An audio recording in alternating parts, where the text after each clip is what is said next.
I've noticed I've got a unique situation in my shop. I've got so much light that I've got to keep experimenting with the lighting every time I turn the camera on, is so that I don't get a washout. Anyway, I've got the lighting adjusted here, and now you can see I paired these up, and I paired them up in a way that makes them most pleasing to the eye, or at least to my eye.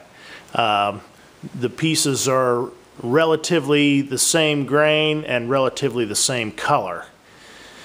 Now, if you'll notice, you can see here a few of these have a slight crack in between. The boards are bowed into each other like this. That's an exaggeration, but you can tell.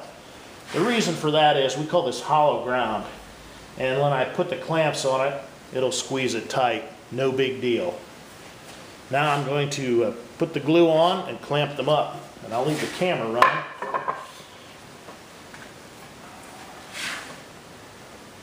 Generally, I'll just glue one face, and I'll be rather liberal with the glue here.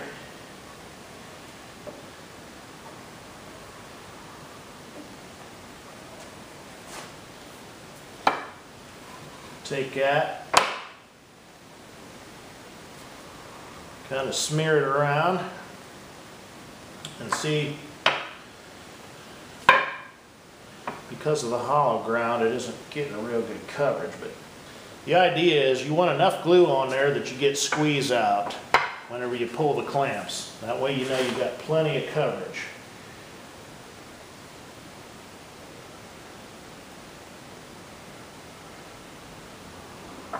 Now you can hum to yourself or something, play the radio while I do this.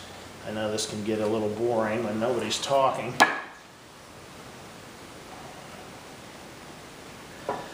I'm going to cut some cherry legs also, as I said, but since I have 8/4 from which you can derive 2-inch material, I'm not going to have to go through this step. I only had 5/4 in the walnut, and so I'm going to go through this step, even though I may not use these, just to give you an idea how furniture is made. Whenever you're using materials that you have on hand, or sometimes they don't have thicker stock commercially sawn, so you have to do this in order to get the thickness you need.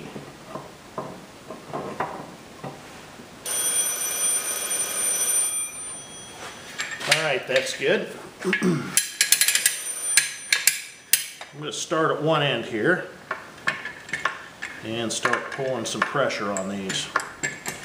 The idea here is you don't want to bear down like Mr. Wood used to talk about in Industrial Arts with his little vise routine.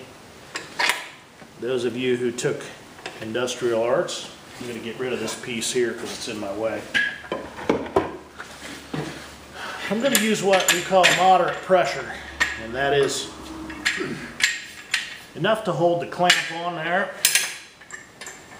for now. Then I'll tighten them up a little bit more as I go. I want to make sure all these pieces don't need to be in the same plane with one another, but its mate needs to be in the same plane. Look at how these are right here.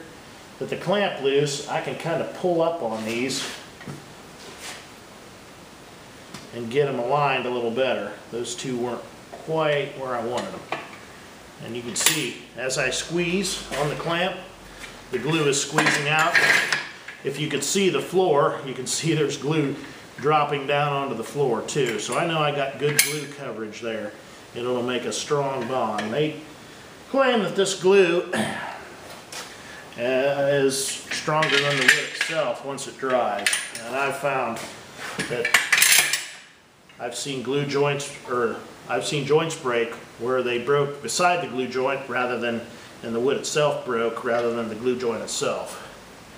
So I know that glue is good and strong. I like to use Titebond products made by Franklin. I don't get any product endorsement for that, but hey,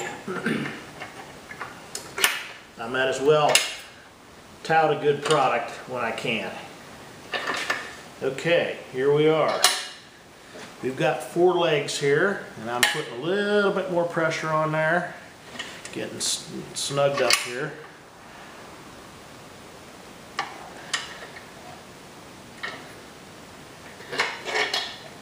Now my next step ordinarily would be take a wet rag and wipe this off.